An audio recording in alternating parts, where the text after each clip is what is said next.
எடப்பாடி பழனிசாமிக்கு ஆதரவு தெரிவிச்சிருந்தாலும் கூட மனப்பூர்வமாக நாங்கள் ஏற்றிருப்போம். திருடன் திருடன் திருடன் திருடன் விஜய்வாயால் சொல்லப்பட்ட இத்தனை திருடர்களும் போய் ஆதரவு கொடுக்கலாமாங்கிறது ஒரு கொஸ்டின்.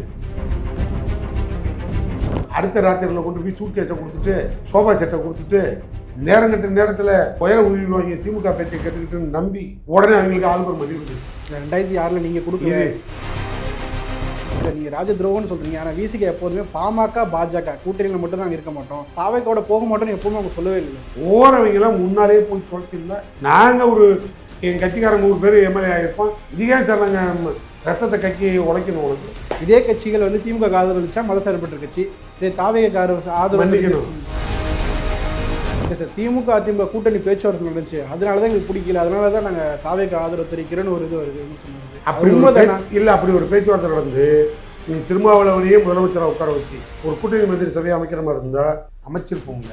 நீங்கள் எடப்பாடி முதலமைச்சரை போட்டால் என் கட்சிக்கார ஏற்றுக்கணும். நீங்கள் இங்கே பாலை விட்டுட்டு அந்த பக்கம் போய் பால் ஆயில் குடிக்கிறதுக்கு ரெடி ஆகிட்டீங்க. ஆனால் இப்போ போய் அங்கே உட்காந்து எங்கள் தலைவர் தொண்டையன் இப்படி பேசுகிறாங்க அப்படி பேசுகிறாங்க அப்படி பேசுகிறாங்கன்னு சொன்னால் உங்களை ஆளாக்குனது திமுக தொண்டர்கள். இப்போ இந்த எடப்பாடி மட்டும் அந்த தமிழ்நாட்டில் இருந்த அரசியலில் ஒரு குழப்பத்தை உருவாக்கி குடி கெடுக்காமல் இருந்திருந்தால் திராவிட கட்சி தான் மீண்டும் ஆட்சி. திராவிட கட்சி ஆட்சிக்கு வராமல் போனதுக்கு ஒரே காரணம் குடி கெடுத்த கோயின்சாமி நம்ம எடப்பாடி பழனிசாமி.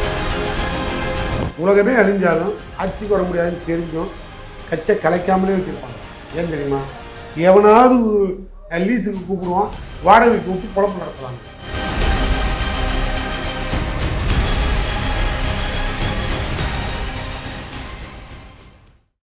மசாலா எந்த சமையலும் ருசி தேடும் ரகசியம் 20 ரூபாய். சான்ஸே இல்ல.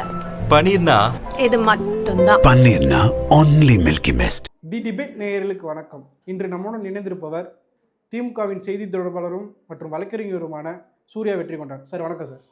வணக்கம் சார். சார், தாவேக்கா அரசாங்கம் அமைச்சிட்டாங்க, 35 அமைச்சர்கள் பதவியேற்றிருக்காங்க. நீங்கள் எப்படி பார்க்குறீங்க?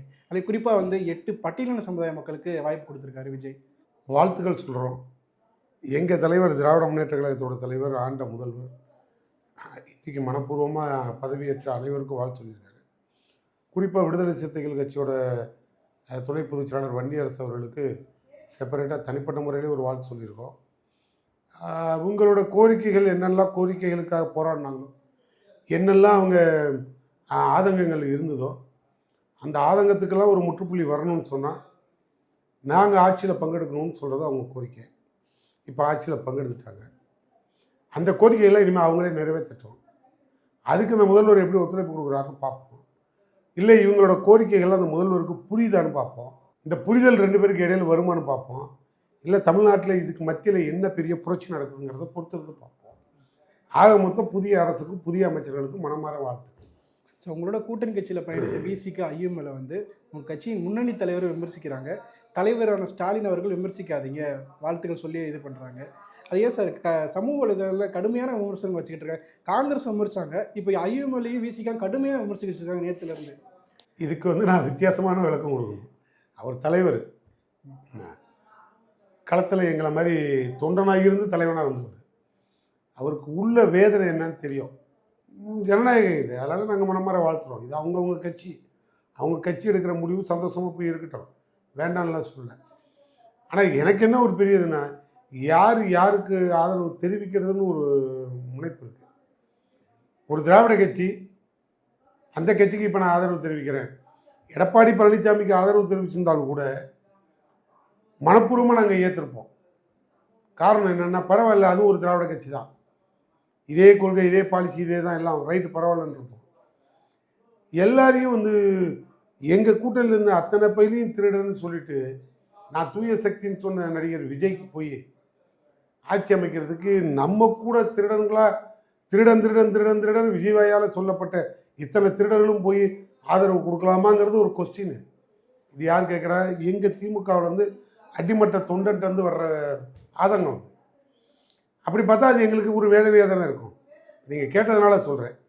தலைவர் வாழ்த்துறாருன்னா அவர் வாழ்த்த தான் செய்வார். இப்போ நாங்கள் எங்கள் நிலைமையிலேருந்து பையன் நாங்கள் தான் வேலை செஞ்சு கஷ்டப்பட்டு அவருக்கு எம்எல்ஏ ஆகணும். எங்கள் கூட்டணியில் இருக்க யாராவது தனியாக நின்று எம்எல்ஏ ஆகிட முடியுமா? இப்போ நான் அதை போய் சவாலாக விட முடியுமா? உடனே சொல்லுவாங்க, எங்கள் கட்சி இல்லைன்னா நீங்கள் வந்திருப்பீங்களான்னு. இத்தனை பேர் ஜெயிச்சிருப்பீங்களான்னு கூட கேள்வி கேட்பாங்க. அது வேற ஒரு விஷயம். உன் ஓட்டு பேங்க் என்ன, உன் ஓட்டு பேங்க் என்ன, உன் ஓட்டு பேங்க் என்னன்னு அவங்கவுங்க மனசாட்சிக்கு தெரியும். இப்படியெல்லாம் இருக்கிறச்ச மனசாட்சி அடவு வைக்கிற மாதிரி இந்த மாதிரி ஒரு இது எப்படி சொல்கிறது, ராஜ துரோகம் அப்படி சொல்லலாமா? இல்லை, விசிகா வந்து எப்போதுமே வந்து இது பெரிய ராஜ வியூகம்னு சொல்ல முடியாது, ராஜ துரோகம்னு என்ன சொல்லலாம். ராஜ வியூகங்கிறது வேற, ராஜ துரோகங்கிறது வேற. இல்லை சார், நீங்கள் ராஜ துரோகம்னு சொல்கிறீங்க. ஆனால் விசிகா எப்போதுமே பாமக பாஜக கூட்டணியில் மட்டும் தான் இருக்க மாட்டோம். மற்றபடி நாங்கள் திமுக கூட்டணியிலே பயணிப்போம், இல்லை அதிமுக கூட்டணியில் பயணிப்போம். அவங்க ஒரு பொதுவுடைமை தான் பொதுவாக தான் சொன்னாங்க. நாங்கள் பாஜக கூட்டணி பாமக இருக்க மாட்டோம்னு சொன்னாங்க. தாவேக்கோட போக மாட்டோம்னு எப்பவுமே அவங்க சொல்லவே இல்லை. ஏன் அந்த முடிவை இப்போ எடுக்கிறீங்க? முன்னாலே போய் சேர்ந்துருக்கலாம்ல. நான் கேட்குறது நியாயம் தானே. அதுக்கு ஏன்பா என் கட்சி தொண்டனோட ரத்தத்தை உரியுறீங்க? என் கட்சி தொண்டனோட ரத்தத்தை உரியுன்ற அவசியம் உனக்கு என்ன இருக்குது? என் கட்சி தொண்டன் ஒவ்வொருத்தனும் பெத்த தாயிட்ட குடித்த பாலை ரத்தமாக கக்கி உனக்கு உழைச்சி உன்னை கஷ்டப்பட்டு உன்னை எம்எல்ஏ ஆக்கி எல்லாம் பண்ணால் என் தலைவன் பக்கத்தில் நின்று அழகு பார்க்கும்போது ஒரு கூட்டணி கட்சி எம்எல்ஏவை ஜெயிக்க வச்சு, இப்போ அந்த பாய் போயிட்டார், அந்த பாயை ஜெயிக்க வச்சு நாங்கள் கூட்டிக்கிட்டு எங்கள் அந்த மாவட்ட செயலாளர், அந்த ஒன்றிய செயலாளர், கிளை செயலாளர் நம்மளால் ஜெயிக்க வச்சுட்டோம்னா தலைவர் மத்தியில் போய் நிற்கணும்டா அப்படின்னு கூட்டிகிட்டு வந்து தலைவர் பக்கத்தில் நிற்க வச்சு ஒரே ஒரு ஃபோட்டோ இருக்குவார். இந்த ஃபோட்டோ ஒன்று தான் என் கட்சிக்காரனுக்கு ஆறுதல். இல்லை, வேறு 10 பைசாவுக்கு பிரயோஜனம் கிடையாது. ஆனால் அந்த மாதிரி ஒரு உழைச்ச தொண்டனுக்கு தான் இந்த கஷ்டம் அருமை தெரியும். அதனால் அப்படியெல்லாம் இருந்து உங்களை உட்கார வச்சா நீங்கள் வந்து இன்றைக்கி நாங்கள் வந்து அவங்களோட போகிறேன்னு சொல்லி இவங்களோட போகிறேன்னு சொல்லி நாங்கள் வந்து மதசார்பற்ற கூட்டணி தானே போகிறோன்னு சொன்னோம். இவர் மதசார்பற்ற கூட்டணி தான் சொன்னால் இந்த மதசார்பற்றவரை இப்போ தான் தெரியுமா? இது முன்னால் தெரியாத? தேர்தலுக்கு முன்னால் தெரியாத? சார், இந்த விஜய் 10 பைசாவுக்கு பிரயோஜனம் இல்லை, யாரும் விஜய் வரமாட்டார் அப்படிங்கிற முடிவில் எவ்வளோ விஜய் கதவை திறந்து வச்சுக்கிட்டு இராணுவத்துக்கு ஆள் எடுக்கிற மாதிரி வாங்க சார் வாங்க சார், ஹோட்டல் ஆரம்பிச்சிட்டேன் வாங்க சார் இப்படி கூப்பிட்ட போது கூட ஒரு கட்சிக்காரனும் நம்பலை சார். விஜய் இப்படி அபரிதமாக ஜெயிப்பாருங்கிறது அந்த கட்சிக்காரனே நம்பலை. நீங்களும் அண்டர்ஸ்டிமேட் சார், அந்த கட்சிக்காரனே நம்பலை சார். நாங்கள் அண்டர்ஸ்டிமேட் பண்ண தானே செய்வோம். நாங்கள் ஏன் பார்க்கணும்? நான் கேட்குறது ஒரு கேள்வி. அந்த கட்சிக்காரனே நம்பலை, தாவேக்காரனே நம்பலை. எந்த தாவேக்காரன் நம்பினான்? அவன் போய் ரூம் போட்டுட்டு மலக்கப்படுத்திட்டு தூங்கிட்டு இருந்தான். மாற்று ஒரு சக்தி வரணும், இல்லை விஜய் வரணும் ஒரு முடிவெடுத்து மக்கள் ஓட்டு போட்டுச்சு உள்ளே விளையாண்டாங்க. வரட்டும், சந்தோஷம். அவன் கட்சி மெஜாரிட்டி, அவன் கட்சியில் இருக்கவங்க வரட்டும், அவன் கட்சியில் அமைச்சராகட்டும், எல்லோரும் இருக்கட்டும், ஒன்றும் தப்பு இல்லையே. ஒரு நேர்மையான அரசியல் பண்ணிட்டோம், ஊழலற்ற அரசியல் பண்ணிட்டோம், ஊழலற்ற ஆட்சி நடத்தட்டும். மனப்பூர்வமாக வாழ்த்துறோம், வெளியிலேருந்து ஒவ்வொன்றையும் பாராட்டுறோம். ஆனால் நீ தூய சக்தின்னு சொல்லி எங்களை எதிர்த்து எங்களெல்லாம் அயோக்கியம், கொலைகார கும்பல், குடும்ப அரசியல், இவங்க வந்து கொள்ளடித்தவன், இவன் ரவுடி, இவன் திருடன், இப்படியெல்லாம் எங்களுக்கு முத்திரை குத்திட்டு அப்புறம் எப்படி எங்கள்லேருந்து நீ ஓட்டிகிட்டு போனோன்னா அது உன்னோட ராஜதந்திரம். ஏன்னா நீ யோக்கியம் இல்லைங்கிறதா அதுலேருந்து தெரிஞ்சு போச்சு. புரியுதா? எங்கள் எதிர்கட்சி தலைவர் சொன்னது மாதிரி அது புஷ்பா சூட்டு ஷோபா செட். அதை நாங்களும் சொன்னோம், அசம்பிளிலே சொன்னோம், பதில் வராது. அதெல்லாம் கூட விட்டுருங்க, நான் அது சொல்கிறலாம் போல. நான் கேட்குறது ஒரே ஒரு கொஸ்டின். நீங்கள் இவ்வளோ தெளிவாக இப்போ தான் விஜய் ஜெயிச்சு ஆட்சிக்கு வந்து அவர் மதசார்பற்ற குருன்னு உங்களுக்கு தெரியுமா? ஏன் அதுக்கு முன்னால் உங்களுக்கு நம்பிக்கை இல்லையா? போகிறவங்கெல்லாம் முன்னாலே போய் தொலைச்சிருந்தா நாங்கள் ஒரு என் கட்சிக்காரன் 100 பேர் எம்எல்ஏ ஆகியிருப்பான், சொந்த காலில் நின்று சுயமாக ஜெயிச்சு வந்திருப்பாங்க. இதுக்கே சார் நாங்கள் ரத்தத்தை கக்கி உழைக்கணும்? உனக்கு எதுக்கு நாங்கள் ரத்தம் சிந்தணும்? அவசியம் என்ன இருக்குது? என்ன பெரிய மாற்றத்தை நீ கொடுத்துட்ட? எங்கள்கிட்ட இருக்க வரைக்கும் கொள்கை கூட்டணி தானே இருந்தேன். இப்போ என்ன ஆகிடும்? அவர் வந்து என்ன சாதிக்க போகிறார்? இப்போ அப்படியே தான் வந்துட்டார். என்ன இப்போ இனிமேல் சாதிச்சுடுவார்? இல்லை, நீங்கள் தான் அங்கே போயிட்டீங்களே, என்ன இனிமேல் நீங்கள் 2 பேரும் கலந்து சாதிக்க போகிறீங்க? பொறுத்திருந்து பார்ப்போம். அப்போ கூட உங்களுக்கு போராடுறதுக்கு, உங்களுக்கு ஆதரவாக போராட ஒரு டீம் தேவைன்னா திமுகவாக தான் இருக்கும். இல்லை சார், திமுக அதிமுக கூட்டணி பேச்சுவார்த்தை நடந்துச்சு, அதனால தான் எங்களுக்கு பிடிக்கல, அதனால தான் நாங்கள் தாவேக்கு ஆதரவு தெரிவிக்கிறோன்னு ஒரு இது வருது, விமர்சனம் வருது உங்கள் கூட்டணி கட்சியில் இருந்தவங்க. அப்படி ஒரு இல்லை, அப்படி ஒரு பேச்சுவார்த்தை நடந்து அப்படி நாங்கள் யாராவது ஒருத்தர் உட்கார வைக்கிற மாதிரி இருந்தால், திருமாவளவனையே முதலமைச்சராக உட்கார வச்சு ஒரு கூட்டணி மந்திரி சபையை அமைக்கிற மாதிரி இருந்தால் அமைச்சிருப்போம்ல. ஏன் நாங்கள் மறக்கிறோம்? எங்களுக்கு தானே மெஜாரிட்டி. அதனால வெறும் 106 தானே சார், 108 தானே சார். மீதி எவ்வளோ சார்? 128. நாங்கள் தானே சார் 122. நாங்கள் தானே ஆட்சிக்கு வந்துருக்கணும். அது நடக்கலை. ஏன் நடக்கலை? எடப்பாடியை நாங்கள் முதலமைச்சர் ஆக்க மாட்டோம். என்ன காரணம்? 5 முறை நாட்டை ஆண்ட ஒரு தலைவன் கலைஞர் 6 அடி நிலந்தர மறுத்த ஒரு துரோகின்னு சொல்லிட்டோம் எடப்பாடியை. என் கட்சிக்காரன் ஒத்துக்குவானா? நீங்கள் எடப்பாடி முதலமைச்சராக போட்டால் என் கட்சிக்காரன் ஏற்றுக்குவானா? எப்படி இது உண்மை உண்மை உண்மை? எடப்பாடி நீங்கள் முதலமைச்சருக்கு போட்டிருந்தா என் கட்சியில் யாராவது இருந்திருப்போமா? எவ்வளோ பேர் பொட்டி கட்டிட்டு வெளில போயிருப்போம், அரசியலே வேணாண்டு வெளில போயிருப்போம். அதுக்கு யார் இடம் கொடுத்தது? முதல்ல யார் பேச்சுவார்த்தை நடத்துனது? எப்படி இதை நீங்கள் சாத்தியக்கூடன்னு நம்புறீங்க? அப்படி அது ஒர்க் அவுட் ஆகிடுச்சுன்னா அப்படியே ஃபார்ம் பண்ணியிருப்போம்ல. அது இல்லைன்னு ஆயிடுச்சு இல்லை. எதுக்கு இப்போ இப்படி போய் நீங்கள் ஆதரவு கொடுக்கணும்? ஆதரவு கொடுக்க வேண்டிய அவசியம் என்ன இருக்குது? 6 மாதம் கழிச்சு எலெக்ஷன் வந்து போகுது. உடனே கவர்னர் ஆட்சி வந்துடக்கூடாது. அப்போ நாங்கள் திமுக ஆட்சியில் தான் இருந்தோம். இதே கவர்னர் இங்கே தான் இருந்தார். கவர்னர் தனியாக ஒரு கவர்மெண்ட்டை நடத்தினார். நாங்கள் ஒரு கவர்மெண்ட்டை நடத்தினோம். என்ன ஆச்சு? மக்களுக்கான மசோதாவை கூட எவனும் கையெழுத்து போடல. சுப்ரீம் கோர்ட்டில் போயிட்டு நாங்கள் ஃபைட் பண்ணி அங்கேருந்து ஆர்டர் வாங்கிட்டு வந்தோம். அப்போ அப்படியெல்லாம் தமிழ்நாட்டில் ஒரு மாற்றத்தை கொடுத்த தலைவன் இவர் தானே. முக ஸ்டாலின் இருக்கிற மனிதன் தானே. உங்களுக்கு இவ்வளோ அங்கீகாரத்தை கொடுத்தாலும் அவர் தானே. அப்புறம் எப்படி அவருக்கு இடத்துல துரோகம் பண்ணிட்டு போவீங்க? அவருக்கு ஒரு துரோகம் பண்ணுற உங்களுக்கு மனசு வந்துருச்சுன்னா நீங்கள் இங்கே பாலை விட்டுட்டு அந்த பக்கம் போய் பால் ஆயில் குடிக்கிறதுக்கு ரெடி ஆகிட்டீங்க. நாங்கள் அதில் விரும்பலை. நீங்கள் போங்க, எங்களுக்கு அதை பற்றி கவலை இல்லை.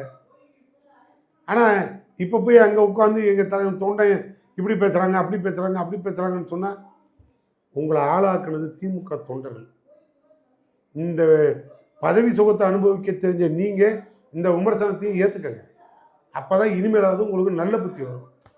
திமுக தோல்விக்கு என்ன சார், என்ன காரணம் சார்? ஏன்னா சென்னையே திமுகவோட கோட்டையாக தான் கருதப்பட்டுச்சு. எம்ஜிஆர் அவர்னாலேயே அந்த கோட்டையை உடைக்க முடியல அப்படின்னு தான் பேசப்பட்டுச்சு. இப்போ 2027 அதை விஜய் உடைச்சிருக்காரு. அது எதனால? நம்ம குறைச்சி மதிப்பிட்டோமோ? நம்ம ஆப்பனோட எடை போட விட்டோம், மறுத்து விட்டோமோ? நம்ம அப்படி எய்ம் பண்ணுறதை விட இப்படி பண்ணலாம். என்ன காரணம்னு கேட்டால், நாங்கள் தெளிவான ஆட்சி கட்டலில் உட்காந்துருந்தோம். அந்த சாதனைகளை மக்கள்கிட்ட எடுத்து கொண்டு கொடுத்தோம். மக்களை மதித்து மக்கள் இந்த நல்ல திட்டங்களுக்கு ஓட்டு போடுவாங்க அப்படின்னு நாங்கள் திட்டங்களை கொண்டு திணிச்சோம். அவன் நாங்கள் கொண்டு ஐடியாலஜி திணிச்சோம். அவன் ஜெயிக்கிறதுக்கு உண்டான ஐடியாவை திணிச்சிட்டான். அவன் கடைசி நேரத்தில் ஜெயிக்கிறதுக்கு உண்டான ஐடியாவை திணிச்சான். அதில் இந்த பக்கம் இருக்கிற மைனஸ் எல்லாம் இருக்குல்ல, அது எல்லாம் அவனுக்கு ப்ளஸ்ஸாக போச்சு. அவருக்கு அது ஒன்றும் மாற்றம் இல்லை. மக்கள் மனநிலையில் ஒரு மாற்றம் வருதுன்னு சொன்னால் வரட்டும், மாற்றியே போடட்டும். நாங்கள் திமுக மாதிரி அதிகமாக தோற்றது கட்சியும் கிடையாது, அதிகமாக வெற்றி பெற்ற கட்சியும் கிடையாது. இது வரைக்கும் வரலாறுலேயே அவனும் ஜெயிக்கல. நாங்கள் தான் அதிகமாக தோற்றோம். 1 சீட்டு கலைஞர் மட்டும் ஜெயிச்சார். 2 சீட்டு 2 சீட்டு 91 கலைஞர் மட்டும், கூட இன்னொருத்தர் பருதியில் வந்து எக்மோர். இதோட முடிஞ்சுது. அது கூட ரிசைன் பண்ணிட்டு திரும்பி வந்த தொகுதி அது. இதோட ஓவர். பட் அதிகமாக நாங்கள் ஜெயிச்சது 184 தனியாக. அது இல்லாமல் 225 கூட ஜெயிச்சிருக்கோம் கூட்டணியாக. அந்த ரெக்கார்டெல்லாம் யாரும் முறியடிக்கல. அதுக்காக நாங்கள் சோட போல. வியூ இதானே, வரவுன்னு வந்துருச்சு. ரைட், நீங்கள் உட்காந்துட்டீங்க. எங்களுக்கு உங்களுக்கு என்ன வித்தியாசம் பெருசாக வந்துட போகுது? எங்களில் ஒரு 20-30 எம்எல்ஏகள் எல்லாம் 800 ஓட்டு, 900 ஓட்டு, 2000 ஓட்டு, 3000 ஓட்டு. அது 100 ஓட்டு, ஒரு ஓட்டில் பெரிய கருப்பம் தோத்தார் திருப்பத்தூர். இதெல்லாம் வரட்டும் சார், இந்த டிஃப்ரென்ஸ் எல்லாம் வரட்டும். பட் இன்னொரு திராவிட கட்சின்னு ஒன்று இருந்தது பாருங்கள், இந்த எடப்பாடி கட்சின்னு ஒன்று. அந்த ஆள் தான் குடிக்கெடுத்த கோயின்சாமி. புரியுதா? இப்போ இந்த எடப்பாடி மட்டும் அந்த தமிழ்நாட்டில் இருந்த அரசியலில் ஒரு குழப்பத்தை உருவாக்கி குடி கெடுக்காமல் இருந்திருந்தால் திராவிட கட்சி தான் மீண்டும் ஆட்சியில் இருந்துருக்கும். திராவிட கட்சி ஆட்சிக்கு வராமல் போனதுக்கு ஒரே காரணம் குடி கெடுத்த கோயின்சாமி நம்ம எடப்பாடி பழனிசாமி. விஜயமே ஒரு திராவிட கட்சி தான் சொல்கிறாரு. எப்படி சார் நீங்கள் அவரை திராவிட கட்சின்னு சொல்லுவீங்க? பெரியார கொள்கை தலைவர். அவருக்கு திராவிடத்துக்கு என்ன சம்பந்தம் சொல்லுங்கள்? இல்லை, பெரியார கொள்கை தலைவர் ஏற்றிருக்காரு. பெரியாரை கொள்கை தலைவராக வச்சுருந்தா பெரியாரோட கொள்கையை நீங்கள் கடைப்பிடிச்சிருவீங்களா? பெரியாரோட கொள்கையை கடைப்பிடிச்சிருவீங்களா? பெரியாரோட கொள்கையை விஜய் கடைப்பிடிக்கிறாருன்னா ஜோசப்புங்கிற பேர் எடுக்க சொல்லு, விஜய்னு வர சொல்லு. எனக்கு விஜய்ன்னு தான் தெரியும். சார், அவர் பேரே ஜோசப் விஜய் தானே சார்? என்னைக்கு சார் தெரியும்? ஜோசப்புங்கிறது என்ன சார்? அது ஒரு மதம் சார்ந்த பேர் தானே சார். தமிழ்நாட்டில் இப்போ நான் ஒரு ஜாதி பேரை பின்னால் போட்டால் உடனே ஜாதியை தூக்குங்கிறீங்க. அவர் முதல் மாநாட்டிலே சொன்னார், ஒரு மதத்தை அடையாளப்படுத்துகிற மாதிரி நேம் எதை வச்சு வரும்? ஒரு முஸ்லீம் நேம் எப்படி இருக்கும், ஒரு கிறிஸ்தவர் நேம் எப்படி இருக்கும்னு எல்லாருக்கும் தெரியும். புரியுதா? இந்த 2 லோகமும் தெரியும். அதே மாதிரி ஒவ்வொருத்தருக்கும் ஜாதி பின்னால் பேர் இருந்ததுன்னா அது என்ன அடையாளம்னு தெரியும். இல்லை சார், பெரியார் தமிழ்நாட்டுல எல்லாருமே பெரியாரோட கடவுள் இல்லாதவங்க தான் அப்படி தமிழ்நாட்டில் பெரியாரோட கொள்கை நீ ஃபாலோ பண்ணுற மாதிரி இருந்தால், நீ ஒரிஜினல் திராவிட கட்சியாக இருந்தால் நீ என்ன பண்ணியிருக்கணும்? மத சார்பற்ற கொள்கையை கடைப்பிடிக்கிறவனா இருந்தால் நீங்கள் என்ன முடிவு எடுத்துருக்கணும்? திமுக இருந்தது, என்ன இருந்தது? இந்து மதமா, இஸ்லாம் மதமா, கிறிஸ்தவ மதமா, எம்மதமும் சம்மதம்னுது இல்லையா? கடவுள் இல்லைடான்ட்டோம், எந்த கடவுளும் இல்லைன்ட்டோம் இல்லையா? எல்லா மதமும் சம்மதம், பிடிச்சவன் போய் கும்பிடு போ, ஒரே வார்த்தை முடிச்சிட்டோம். எங்களை பார்சியாலிட்டி கிடையாதுன்ட்டோம். ஜாதி வெறி இருக்கக்கூடாதுன்னு, ஜாதி பேரே தெருவில் இருக்கக்கூடாதுன்னு, ஒவ்வொருத்தன் பேருக்கு பின்னால் இருக்க ஜாதியை தூக்கடான்னு, அடையாளம் தெரியக்கூடாது, தூக்கடா, நமக்கு கூட என்னடா பார்சியாலிட்டின்னு, காலனிங்கிற பேரை தூக்கணும். ஒவ்வொருத்தன் பேருக்கு பின்னால் ராமசாமி தேவர் இருந்தால் தேவரை தூக்கடான்னு, கவுண்டர்னா கவுண்டரை தூக்கணும், நாடார்னா நாடாரை தூக்கணும். எல்லாம் நாங்கள் செஞ்சோம். ஏன் நீங்கள் பெரியார் கொள்கையை ஃபாலோ பண்ணுறவர் ஏன் ஜோசப்பை தூக்க வேண்டியதானே சார்? ஜோசப்ன்றது அது பேரு. அவர் முதல் மாநாட்டிலே சொன்னாரு பெரியார் கொள்கையில வந்து கடவுள் நம்பிக்கையை மட்டும் நான் ஏன் நீங்கள் உங்களுக்கு நடிக்கிற வரைக்கும் ஜோசப் வெளியில் வரல? ஏன் ஜோசப் விஜய் தான் சினிமாவில் படம் போட்டிங்களா? சார், அதை அடமொழியா விஜய் கேட்கறது ஒரு வார்த்தை. நீங்கள் அங்கே வந்தீங்கன்னா நான் இங்கே வரேன். அது ஏப்பா நீ அது உள்ள வரல? ஏன்னா அப்படி பார்த்தீங்கன்னா அப்போ மட்டும் என்ன கிறிஸ்தவர்கள் மட்டும் தான் படம் பார்ப்பாங்களா? உடனே அப்படி போடாதீங்க, விஜய்னு போடுங்க அப்படின்னு போட்டால் அதில் தான் நீ வெற்றி நாயகனாச்சே. அப்புறம் எதுக்கு இதோ உள்ள கொண்டு திணிக்கிறீங்க? சார் இதெல்லாம் விடுங்க. நீ பெரியார் கொள்கையை ஃபாலோ பண்ணுறான், அதை ஃபாலோ பண்ணி எதை வேணாலும் இளவு எந்த கர்மாதி வேணாலும் ஃபாலோ பண்ணிட்டு போ, எனக்கு என்ன இருக்குது? நான் அது விட்றலாம் போல. மத சார்பற்ற அப்படின்னு நீங்கள் சபாநாயகர் வந்து உட்காந்து என்ன சொன்னார்? சபையில் என்ன பேசினார்? அது என்ன திருச்சபையா இல்லை சட்டசபையா? ஓப்பலில் சொன்னார், நான் முதலில் சிறு வயதில் சட்டமன்ற உறுப்பினரிடம் ஒன்று என்னை அழைத்து என் தந்தையார் நெத்தியில் சிலுவையை அணிவித்து சட்டமன்றத்திற்கு போயிட்டு வாமானேன்னு. அப்போ அதுக்கத்தானே ஏன் சார் இதெல்லாம் இப்போ கொண்டு வந்து பரப்புறீங்க? இப்போ எதுக்கு தூக்கிட்டு வரீங்க? உங்களோட அஜெண்டா என்ன? சிறுபான்மையை காப்பாற்றி வச்ச கட்சி திமுக. கிறிஸ்தவர்களுக்கு முழு பாதுகாப்பு கொடுத்து உரிமையை நிலைநாட்டிய கட்சி திமுக. அந்த அமைப்புகளுக்கு அதே இஸ்லாமிய அமைப்புகளுக்கும் இடஒதுக்கீடு 3.5% தனியாக கொடுத்து அதையும் கட்டி காப்பாற்றின கட்சி கலைஞர் திமுக. இன்னைக்கு நீங்கள் எல்லாம் சேர்ந்து இந்த சிறுபான்மை ஓட்டை பிரிக்கணும்னு சொல்லி ஒரு சிறுபான்மை உள்ளே வந்தவுடனே அப்படியே மத சார்பின்மைன்னு ஆயிடுமா? இல்லை, அவருக்கு அது சிறுபான்மைன்னு சொல்லுவீங்களா மத சார்பின்மைன்னு சொல்லி? ரெண்டு கொஸ்டின். அதை சிறுபான்மைன்னு சொல்லுவீங்களா மத சார்பின்மைன்னு சொல்லுவீங்களா? நான் சொல்கிறேன் சிறுபான்மை கட்சி ஆட்சி, நான் சொல்கிறேன் இல்லைன்னு மத சார்பற்ற கட்சின்னு இல்லைன்னு சொல்கிறேன். இதுதான் உண்மை. இப்படி சார் இப்போ திமுக சார் இதே கட்சிகள் வந்து திமுக ஆதரவளிச்சா மத சார்பற்ற கட்சி, இதே தாவேக ஆதரவு மன்னிக்கணும், நாங்கள் அப்படியே போலியே. நாங்கள் வந்து தெளிவாக தானே இருக்கோம். மத சார்பற்ற கட்சின்னா எங்கேருந்து இந்த மத சார்பற்ற வரி வந்தது? மதவெறியோட இந்த கிறிஸ்தவ மதமும் இஸ்லாம் மதமும் இந்த நாட்டிலே இருக்கக்கூடாதுன்னு ஒரு பிஜேபி கால் உண்ண போது நடிகர் விஜய் எந்த மதத்தை காப்பாற்றினார்? அப்போ எங்கே போனார் ஜோசப் விஜய்? அப்போ மட்டும் முத்துவேல் கருணாநிதி ஸ்டாலின் தான் உங்களுக்கு இழிச்சா வேணா தெரிஞ்சுதா? எப்படி சார் துரோகம் பண்ண மனசு வரும்? எப்படி சார் வரும் சொல்லுங்கள்? கட்டினவளை விட்டு கண்டவள்கிட்ட கொடுக்குற கதையாகிடக்கூடாது. இதெல்லாம் வரலாறு அழியவே போகிறதே கிடையாது. இது என் தொண்டனோட வைத்தறிச்சலாக இருக்கலாம். அதுக்காக நான் யாரையும் சாபம் விட விரும்பல. யார் வேணாலும் இருக்கட்டும், நல்லா இருக்கட்டும். நீ என்னத்தை நீ ஆட்சி நடத்துறீங்க நான் பார்க்குறேன். சரி, இது வந்து இப்போ என்ன நடத்திட்டீங்க? சரி, இது கூட்டணி 2014 வந்து காங்கிரஸ் நீங்களும் பிரிஞ்சிருந்தீங்க, 2016 ஒற்றுமையாக ஒன்றா சேர்ந்து தேர்தல் சந்திச்சிங்க. இது 2022 ஒரு கூட்டணி பிளவுன்னு கூட வச்சுக்கலாம். இதே சேர முடியாததா? யார் கூட கூட்டணி இருந்தீங்க? விஜய் கூட எங்களை கூட்டணி வச்சு? விஜயோட சொல்ல சார். இப்போ இந்திய கம்யூனிஸ்ட், சிபிஎம், விடுதலை சிறுத்தைகள் இருக்காங்க. இப்போ அவங்க சொல்கிறது வந்து கூட்டணி விட்டு போகலன்னு தான் சொல்கிறாங்க. நாங்கள் திமுக கூட்டணி தான் இருக்குன்னு சொல்லிட்டு இருக்காங்க. காங்கிரஸ் சில கட்சியில் உங்களுக்கு தெரியுமா? உங்களுக்கு உலகமே அழிஞ்சாலும் ஆட்சிக்கு வர முடியாதுன்னு தெரிஞ்சும் கட்சியை கலைக்காமலே வச்சுருப்பானுவோம். ஏன் தெரியுமா? எவனாவது லீஸுக்கு கூப்பிடுவான், வாடகைக்கு கூப்பிட்டு பொழப்பு நடத்தலான்னு. அது கட்சி பேரெலாம் நான் சொல்ல விரும்பலை. அப்படிக்கா பொழப்புக்காக கட்சி நடத்துகிறவனுக்கெல்லாம் போய் நாங்கள் கூச்சை தூக்கிட்டு இருக்க முடியாது. அதெல்லாம் நம்பிக்கிட்டு நாங்கள் வண்டி ஓட்ட முடியாது. இனி திமுக 234 தொகுதியிலையும் தனியாக நின்று ஜெயிக்கும். அப்போ பாருங்கள், அப்படிப்பட்ட கட்சி தானே திமுக. பூத் ஏஜென்ட் கூட 234 தொகுதிக்கும் பூத் ஏஜென்ட் கூட ஒரு கட்சிக்கும் கிடையாது சார். எந்த கட்சிக்கு பூத் ஏஜென்ட் இருக்குன்னு சொல்லுங்கள். திமுக அண்ணா திமுகவை தவிர எந்த கட்சிக்கு பூத் ஏஜென்ட் இருக்கு சொல்லுங்கள். சார் பூத் ஏஜென்ட் தாவேக்கா இல்லாட்டி கூட மக்கள் அவங்களுக்கு வாக்களிச்சிருக்காங்க. அப்படியெல்லாம் எங்க மக்கள் சார் அப்படியெல்லாம் மக்கள் ஒன்றும் அப்படியே 234 தொகுதிக்கு வாக்களித்து அப்படியே பிடிச்சிட்டு வந்து உட்கார வைக்கல. நீங்கள் ஆட்சியில் பங்கு கொடுத்தீங்களே, ஃபுல் மெஜாரிட்டி இருக்கும்போது தான் கொடுத்தீங்களா? இப்போ நீங்கள் 160 சீட்டில் ஃபுல் மெஜாரிட்டி இருந்து அப்படியே அவங்களெல்லாம் கூப்பிட்டு ஆட்சியில் பங்கு கொடுத்தீங்களா? அடுத்த ராத்திரியில் கொண்டு போய் சூட் கேஸை கொடுத்துட்டு சோபா செட்டை கொடுத்துட்டு அதுக்கப்புறம் நீங்கள் ஆதரவு கடிதம் வாங்கிட்டு வந்து ஆட்சியில் உட்காந்து வழி இல்லாமல் இவங்க எந்தாவது நேரங்கட்ட நேரத்தில் உயர உருவிடுவாங்க திமுக பேச்சை கேட்டுக்கிட்டுன்னு நம்பி உடனே அவங்களுக்கு ஆளுக்கு ஒரு மந்திரி பதவி கொடுத்தீங்க. 2006 நீங்கள் கொடுக்குறது இது வந்து அதுதான் எங்களோட ஜனநாயகம். நாங்கள் ஆரம்பத்துலேருந்து ஒரே கொள்கையில் இருக்கோம், மாநிலத்தில் சுயாட்சி. அதில் மாற்றுக்கிறதுக்கே வேலை இல்லை. ஏதாவது நாங்கள் சொல்லியிருக்கோமா? இங்கே கூட்டணி ஆட்சிக்கு வேலை இல்லைன்னு சொல்லிட்டோம். அப்புறம் நாங்கள் அது கொள்கையில் எங்கே மாறணும்? 96 அவ்வளோ மைனாரிட்டியாக இருக்கும்போது கூட நாங்கள் பாமக சப்போர்ட்டில் இருக்கும்போது கூட ஆட்சியில் பங்கு கொடுக்கலையே. 2006 சார். 2006 96 சீட்டு தான் நாங்கள் ஜெயித்தோம். சாரி மறந்து சொல்கிறோம். அப்போ கூட நாங்கள் பங்கு கொடுக்கலையே. எங்கள் கொள்கை தானே நாங்கள் வெளிப்படுத்தணும். இல்லைனா ஆட்சி வேண்டாங்க, நீங்கள் யார் வேணாலும் இருந்துட்டு வெளில போயிட்டோம். ஏன் உனக்கு அது மாதிரி இருக்க முடியாது? நீ தான் தூய சக்தி ஆச்சு, ஏன் முதலமைச்சர் ஆகணுமா? அப்படியே போட்டிருக்க அமைச்சர்கள்லாம் என்ன தியாக செம்பல்களா? இல்லை எல்லாரும் இளைஞர்கள் தானே சார் அமைச்சர்கள் எல்லாம். எல்லா இளைஞர்களையும் பாருங்கள், இளைஞர்கள் எல்லா இளைஞர்களையும் பாருங்கள். இப்போ இனிமேல் 3 மாதம் கழிச்சு தெரியும்.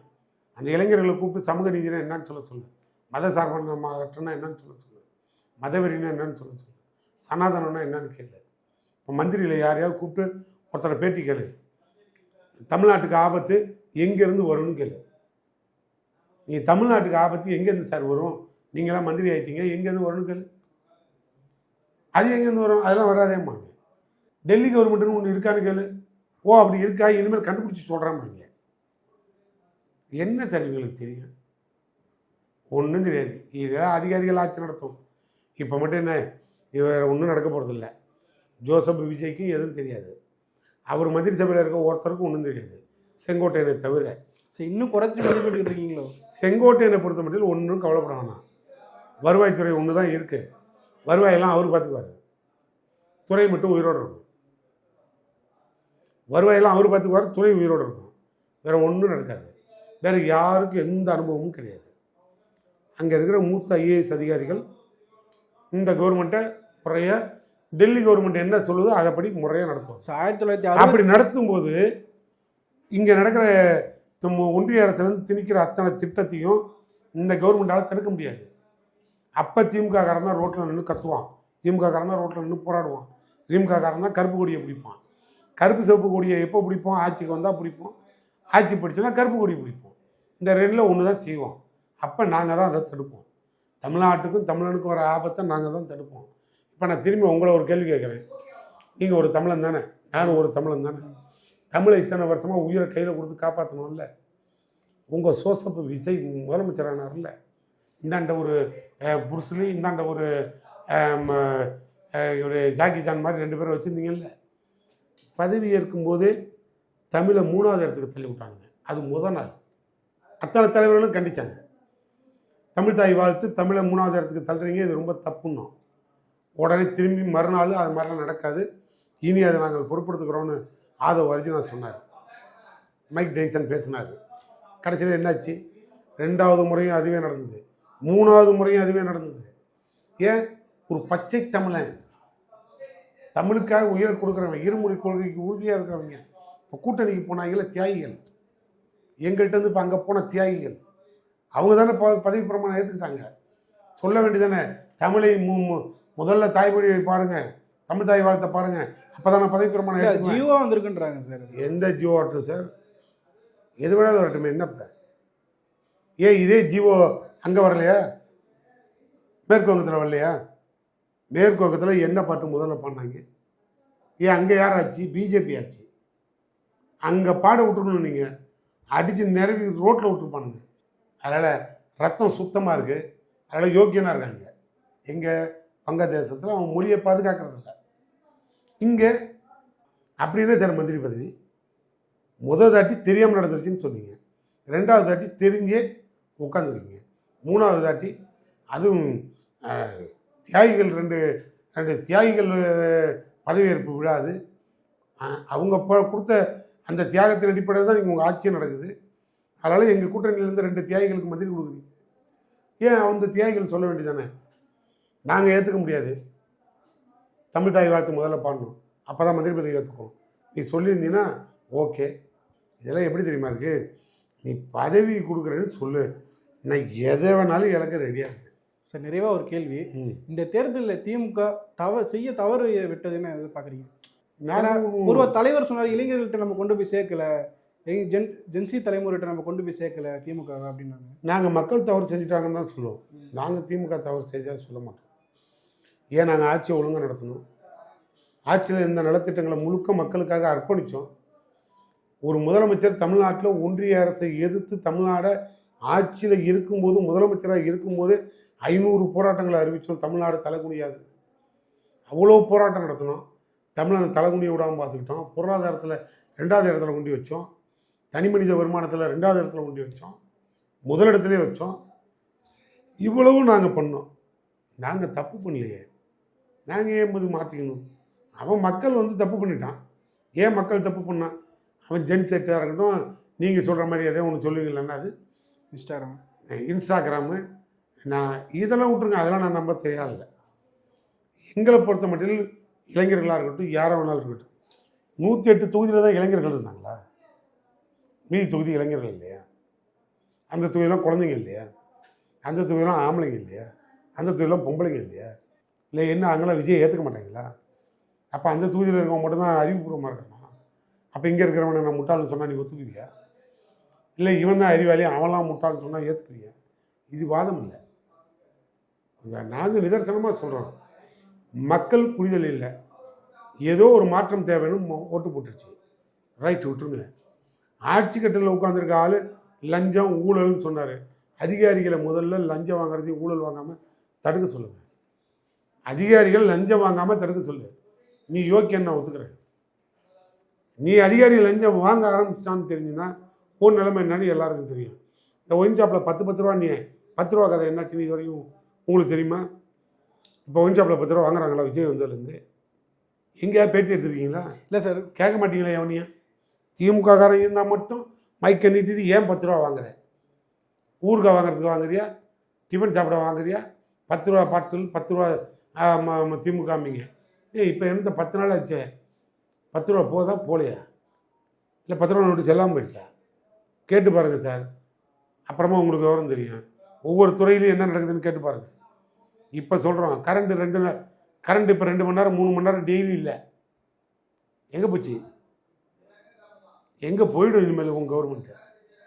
உங்களுக்கு என்ன தெரியும்? ஈபிக்கு மந்திரி யாருன்னு தெரியுமா? இல்லை ஈபி மந்திரி பேராவது மக்களுக்கு தெரியுமா? சரி, புது ஆட்சி, நான் விமர்சனம் பண்ண விரும்பல. நீ கோத்துரு, நீ போயிட்டு போ பார்த்துக்கோ. பட் ஒரே ஒரு கோரிக்கை மட்டும், நீ எது செய்யலையோ அதிகாரிகளை லஞ்சம் வாங்காமல் பார்த்துக்க பார்ப்போம். எம்எல்ஏக்களை ஒவ்வொரு டிபார்ட்மெண்ட்லையும் உட்காருங்க. ஆர்டிஓ ஆஃபீஸ்லேருந்து வரிசையாக மாமூலாக கட் பண்ணி நேராக மொத்தமாக பேக்கேஜில் வரும். எல்லாம் என்னன்னு செக் பண்ணு. உனக்கு எங்கெல்லாம் தப்பு நடக்கும், அதிகாரிகள் எங்கெல்லாம் தப்பு நடக்கிறாங்க நான் சொல்லித்தரேன். நீ அதை மட்டும் புடி, தமிழ்நாடு நல்லாயிருக்கும். அதனால் நான் தெளிவாக இருக்கேன். நீங்கள் என்ன முறையாக நீங்கள் கவர்மெண்ட்டை ரன் பண்ணணுமோ பண்ணுங்கள். உங்களுக்கு தமிழ்நாட்டுக்கு வர ஆபத்து என்னன்னே தெரியாது, வரக்கூடிய ஆபத்து தெரியாது. அதனால் ஆபத்து என்னங்கிறது ஆண்ட பரம்பரையாக இருந்த திமுகவுக்கு தெரியும். அதனால் நாங்கள் அதை ஆபத்து வந்தோன்னா நாங்கள் களத்தில் இறங்கி தடுத்துக்கிறோம். நீங்கள் ஆட்சியாவது ஒழுங்காக நடத்துங்க. இப்பயும் நான் சொல்கிறேன், உங்களால் தமிழை காப்பாற்ற முடியாது, தமிழனை காப்பாற்ற முடியாது, தமிழ்நாட்டை காப்பாற்ற முடியாது. ஆனால் காப்பாற்றுற இடத்துல திமுக இருக்கும், கருப்பு சப்பு கொடி இருக்கும். அதையாவது நீங்கள் தடுக்காமல் இருங்க. புரியுதா? நீங்கள் ஒழுங்காக அரசாங்கத்தையாவது காப்பாற்ற முயற்சி பண்ணுங்கள். அதனால் நாங்கள் வேறு ஒன்றும் உங்களுக்கு குறையே சொல்ல. நீங்கள் என்ன வேணாலும் செய்யுங்க, மக்கள் பலனடையட்டும். மக்கள் இனிமேல் சுபிட்சமாக இருக்கட்டும். நான் வைத்தறிச்சலில் சொல்ல வாழ்த்தோடு சொல்கிறேன். நன்றி சார். நன்றி. கொடுத்ததுக்கு நன்றி சார்.